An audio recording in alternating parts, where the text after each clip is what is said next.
नारायण नारायण जय नारायण जय जय नारायण नारायण जय जय नारायण नारायण हे नारायण जय नारायण हे नारायण हे नारायण जय नारायण हे नारायण जय नारायण जय जय नारायण नारायण जय जय नारायण नारायण हे नारायण जय नारायण नारायण जय नारायण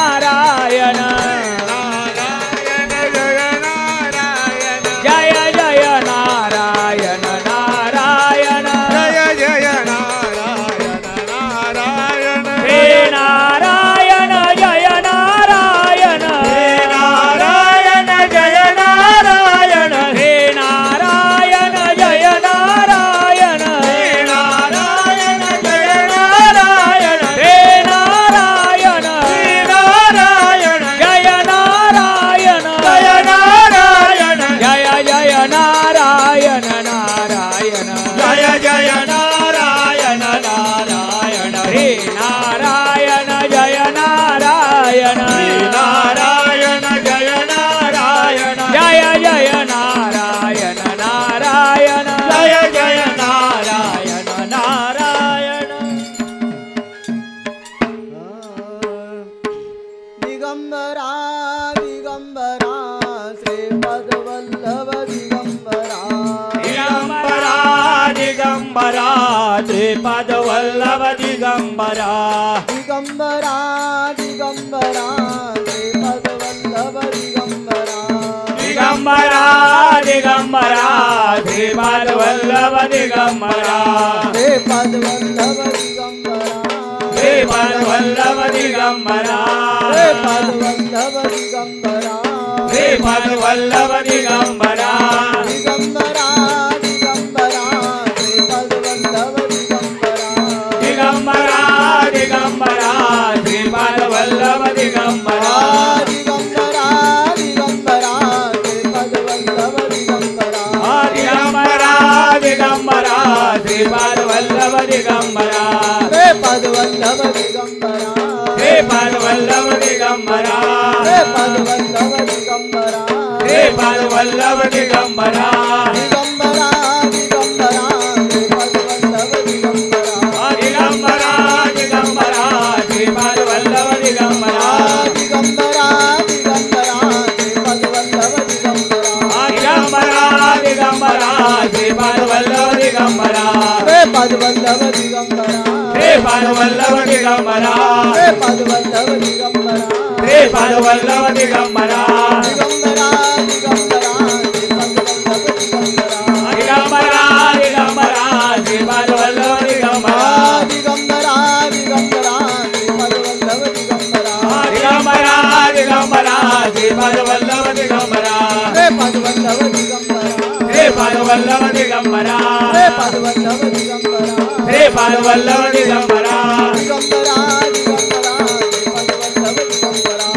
दिगंबरा दिगंबरा श्रीपाद वल्लभ दिगंबरा दिगंबरा दिगंबरा श्रीपद वल्लभ दिगंबरा दिगंबरा दिगंबरा श्रीपाद वल्लभ दिगंबरा श्रीपद वल्लभ दिगंबरा श्रीपाद वल्लभ दिगंबरा श्रीपद वल्लभ दिगंबरा श्रीपाद वल्लभ दिगंबरा दिगंबरा दिगंबरा श्रीपद वल्लभ दिगंबरा दिगंबरा दिगंबरा श्रीपाद वल्लभ दिगंबरा दिगंबरा दिगंबरा श्रीपद वल्लभ दिगंबरा दिगंबरा दिगंबरा श्रीपाद वल्लभ दिगंबरा आज गुरुवार आणि पौर्णिमेचा दुहेरी संगम आज आलेला आहे आणि तो नेमका कुठल्या पौर्णिमेचा आलाय? फाल्गुन पौर्णिमा म्हणजे चैत्र महिन्याप्रमाणे ही शेवटची पौर्णिमा आहे आणि त्यानिमित्त आपण सर्वजण दत्त महाराजांच्या दरबारामध्ये एकत्रित जमलोय। विश्वचैतन्य परमपूज्य सद्गुरू अण्णा महाराज यांच्या कृपाशीर्वादाने आपण दर गुरुवारी आणि दर पौर्णिमेला दत्त महाराजांच्या दरबारमध्ये जमतो आणि ज्ञान संपादन करून घेतो आणि त्या माध्यमातून आपण आपल्या जीवनामध्ये कशा पद्धतीने आपण राहायचं, कशा पद्धतीने आपण वागायचं, हे ज्ञान अण्णांनी जे प्रवचन सांगितलेलं आहे त्या प्रवचनाच्या माध्यमातून आपण समजून घेत असतो. अनेक प्रवचन जे अण्णांनी सांगितलेले आहेत त्या अनेक प्रवचनांचा आपण अण्णांनी जे सांगितलेले हुबेहूब तसे ग्रंथसुद्धा आपण त्याच वेळेस अण्णांनी सर्व लिहून ठेवलेलं आहे आणि ते जरी आपण वाचलं, मनापासून जर वाचलं तर प्रत्यक्ष अण्णा प्रवचन करतात असं हुबेहूब त्याच्यामध्ये आहे. फक्त आपण त्या पद्धतीने वाचलं पाहिजे, आपण त्या पद्धतीने समजून घेतलं पाहिजे आणि समजून घेऊन आपण आपल्यामध्ये त्या पद्धतीने बदल करून घेण्याची काळाची गरज आहे. कारण की हा कलियुग आहे आणि ह्या कलियुगामध्ये अनेक प्रकारचं वारं फिरतं आहे, अनेक प्रकारचं वारं फिरतं आहे. मग त्या वाऱ्यामध्ये जर आपल्याला टिकून राहायचं असेल तर आपल्याला दत्त महाराजांचं आणि सद्गुरूंचं चरण हे घट्ट पकडून धरावे लागणार आहेत. ते आपल्याला काहीसुद्धा होऊन देणार नाहीत. फक्त आपण त्या ताकदीने त्यांना पकडून धरा, म्हणजे तुमच्या जीवनाचं कल्याण झाल्याशिवाय कदापि राहणार नाही. असा यातला महत्त्वाचा मुद्दा आहे. म्हणून अण्णा नेहमी प्रवचनात सांगतात की श्रद्धा, भाव आणि विश्वास हा ज्याचा अखंड दत्त महाराजांच्यावर असेल त्याचं काम झाल्याशिवाय कदापि राहणार नाही, असा यातला महत्त्वाचा भाग आहे. म्हणून आपण या सगळ्या गोष्टी समजून घ्यायच्यात की आपण दर गुरुवारी आणि दर पौर्णिमेला आपण येतो. आल्यानंतर आपण दत्त महाराजांच्या दरबारामध्ये एकच गोष्ट लक्षात ठेवायची की आपण श्रद्धेने, भावाने दत्त महाराजांचं नामस्मरण करायचं, दत्त महाराजांची भक्ती करायची. या पलीकडे काहीसुद्धा नाही. भक्ती ती एकनिष्ठेने झाली पाहिजे आणि एकनिष्ठेने ज्यावेळेस भक्ती होते त्यावेळेस आपण त्या दत्त महाराजांच्या चरणावर विलीन होत असतो आणि स्वतःला विसरून जात असतो. आणि ज्यावेळेस स्वतःला विसरतो त्यावेळेस आपण त्यांच्यापर्यंत जाऊन पोचल्याशिवाय कदापि राहत नाही. म्हणून हे नाम आहे, म्हणून हे भजन आहे, म्हणून ही आरती आहे. या सगळ्या माध्यमातूनच आपण तिथपर्यंत पोचतो. म्हणून या सगळ्या गोष्टी आपण समजून घेण्यासाठी, या सगळ्या कळून घेण्यासाठी आपण प्रत्येक गुरुवारी आणि पौर्णिमेला या सगळ्या गोष्टी समजून घेतो असतो. म्हणून मला सांगायचं आहे की आपण जे बघतो, आपल्याला जे दिसतं तसं कधी कधी नसतं. काय? आपल्याला जे दिसतं, नजरेला जे दिसतं ते कधी कधी सत्य नसतं, ते थोडंसं वेगळं काहीतरी असतं. म्हणून एक छोटाशी गोष्ट सांगायची. पूर्वीच्या काळामध्ये एक गावामध्ये एक कुंभार राहत होता आणि तो कुंभार मडकी बनवायचा, सगळ्या गोष्टी बनवायच्या. त्याला जी कला येत होती त्या कलेच्या माध्यमातून तो त्याच्या उदरनिर्वाह चालायचा आणि सगळ्या गोष्टी करायचा. पण एक दिवस काही कारणास्तव तो गोंधळलेला अवस्थेमध्ये, गडबडीमध्ये त्याचा पाय गुंततो आणि एका मडक्याच्या ढिगावर तो पडतो. मडक्याच्या ढिगावर पडल्यानंतर त्याला कपाळाला कोस पडते, रक्त येतं. मग त्याच्या घरातले येतात आणि त्याची बायको त्याला हळद लावते आणि कात लावून ती पट्टी बांधते आणि तो एक 8 दिवसामध्ये त्याची जखम बरी होते. पण तो डाग तसाच राहतो, ते वन तसाच राहतो, त्या जखमेचा वन तसाच राहतो. आणि कालांतराने असंच त्याचा प्रपंच चालू होता, कुटुंब व्यवस्थित चालू होतं. पण दुष्काळ नेमका पडला. दुष्काळ पडल्यामुळे सगळीकडे सगळ्यांचीच तानातान झाली. सगळ्यांना काय करावं काय नाही, खायला अन्न राहिलं नाही, प्यायला पाणी नाही, अशी सगळ्यांची दयनीय अवस्था झालेली. आणि त्या दयनीय अवस्थेमध्ये प्रत्येकजण जिकडं वाट मिळेल तिकडं अन्नाच्या शोधामध्ये, पाण्याच्या शोधामध्ये भटकू लागला. भटकत सगळे सैरवेर सगळे बाहेर पडले. आणि याच्याबरोबर सुद्धा एक 4 लोक हे सुद्धा बाहेर पडले आणि नेमके राजाच्या दरबारामध्ये गेले आणि त्यांना सांगितलं की बाबा राजाच्या दरबारामध्ये आपल्याला काय काम मिळते का.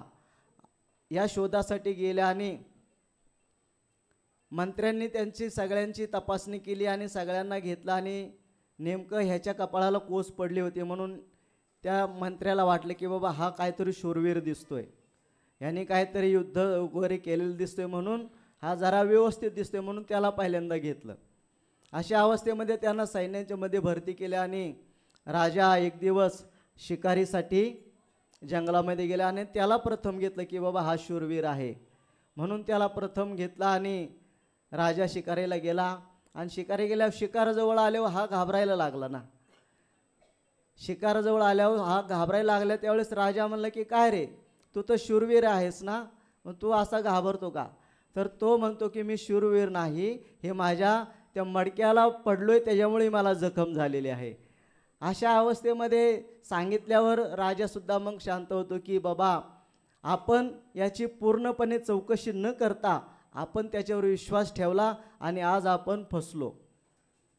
आज आपण फसलो की बाबा त्याला वाचत्याने समजून घेतलं की हा काहीतरी पराक्रमी आहे, शूरवीर आहे, त्यामुळे त्याला जखम झाली असं राजाने समजलं. पण त्याची चौकशी न करता त्याने डायरेक्ट त्याला त्याच्या सैन्यामध्ये भरती केलं, म्हणून हे त्याची फसगत झाली. म्हणून दिसतं तसं नसतं, म्हणून या सगळ्या गोष्टी आहेत.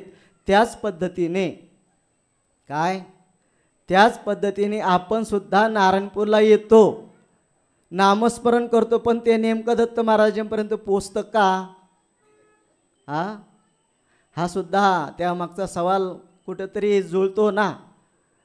आपण नारायणपूरला येतो, दत्त महाराजांची भक्ती करतो, हे आम्हाला समजते की वा वा वा काय सगळे भक्ती करतायत, पण दत्त महाराजांना माहिती आहे ना, दत्त महाराजांना माहिती आहे की आपण किती आत्मीयतेने किती तळमळतेने दत्त महाराजांची सेवा करतोय, हे दत्त महाराजांना माहिती आहे. म्हणजे तुम्हाला प्रत्येकाला माहिती आहे, दत्त महाराजांना माहिती आहे म्हणजे तुम्हाला प्रत्येकाला माहिती आहे. याचं कारण की तुमच्यामध्ये दत्त महाराज बसलेले आहेत. प्रत्येकाच्या अंतःकरणामध्ये दत्त महाराज आहेत. त्यांना समजते की आपण काय पद्धतीने किती क्षमतेने आपण भक्ती करतोय. ही भक्ती दत्त महाराजांची जी आहे ती निस्वार्थ भावनेने जर केली तर ती त्यांच्यापर्यंत पोचल्याशिवाय कदापि राहत नाही. असा यातला महत्त्वाचा. म्हणून आपण जी भक्ती करायची, नारायणपूरला यायचं, दर गुरुवारी यायचं, दर पौर्णिमेला यायचं, एवढा खर्च करून यायचं, एवढं मेहनत करून यायचं, सगळं सोडून आपण नारायणपूरला यायचं. मग नारायणपूरला आल्यानंतर त्याच पद्धतीने आपली भक्ती झाली पाहिजे, त्याच पद्धतीने आपली सेवा झाली पाहिजे. त्याच वेळेस आपण नारायणपूरला आरचे सार्थक होतंय आणि या जन्माला आल्याचे सुद्धा सार्थक होतं. म्हणून या सगळ्या गोष्टी समजून घ्यायच्यात, जाणून घ्यायच्यात की आपण न फसता, आपण वायाला न जाता योग्य विचाराने, योग्य आचाराने, योग्य संस्काराने ज्या वेळेस आपण दत्त महाराजांची भक्ती करू, अण्णांची भक्ती करू, ती भक्ती दत्त महाराजांची म्हणजे तुमची झाल्याशिवाय कदापि राहत नाही. ह्या सगळ्या गोष्टी समजून घ्या, जाणून घ्या. अवघड असं काही नाही, फक्त आपण रोज हळूहळू त्या मार्गावर चाललं पाहिजे. आपण त्या वाटेवर चालणं गरजेचं आहे. ज्यावेळेस आपण त्या वाटेवर चालू, त्या वळणावर चालू, त्यावेळेस आपोआप आपल्याला रस्ता दाखवणारे दत्त महाराज सद्गुरू आहेत. फक्त आपण चालण्याची आपल्याला तयारी ठेवणं गरजेचं आहे. आपण न घाबरता की बाबा इतक्याला मी कसं जाणार, काय करणार, तसं करू नका. फक्त समोर जेवढं दिसतं तेवढं चालायला सुरुवात करा, आपोआप ते मार्ग तुम्हाला दाखवतील. मग कुठली अडचण असू, तुमच्या प्रपंचातली अडचण असू द्या, तुम्हाला कुठली अडचण असू द्या, आपण काहीतरी अडचणी म्हणून आपण नारायणपूरला येतोय आणि त्या अडचणी सुटाव्या म्हणून आपण नारायणपूरला येतोय. त्या अडचणी सर्वांच्या सुटतील, सुटणारच आहे, त्याबद्दल वाद नाही. परंतु आपण त्या क्षमतेने, त्या विश्वास ठेवून, ती श्रद्धा ठेवून आपण त्यांच्यावर समर्पण व्हा. म्हणजे तुमच्या सगळ्या अडचणी, तुमचे सगळं दुःख दूर झाल्याशिवाय कदापि राहणार नाही. फक्त आपण त्या वाटेवर जायचंय. अण्णांनी जो आपल्याला मार्ग दाखवलेला आहे, राजमार्ग दाखवलेला आहे, त्या राजमार्गावर आपण चालायचंय. म्हणजे आपल्याला कुठलीही अडचण येणार नाही. या सगळ्या गोष्टी समजून घ्यायच्यात, जाणून घ्यायच्यात आणि आपल्या जीवनाची वाटचाल करा. म्हणजे तुम्ही तुमच्या जीवनात सुखी झाल्याशिवाय कदापि राहणार नाही. या सगळ्या गोष्टी समजून घ्यायच्यात. आणि आता आज फाल्गुन पौर्णिमा म्हणजे शिमग्याची पौर्णिमा आहे. त्यासाठी आपण थोडंसं काय करायचं आहे, काय करायचं तात्या तुमच्या भाषेत? बोम. तर आपण एकदा नामस्मरणाचं गजर करू, म्हणजे तो आवाज त्यांच्यापर्यंत पोहोचेल. एकदा सर्वांनी मनाच्या अंतःकरणापासून नामस्मरण करायचं.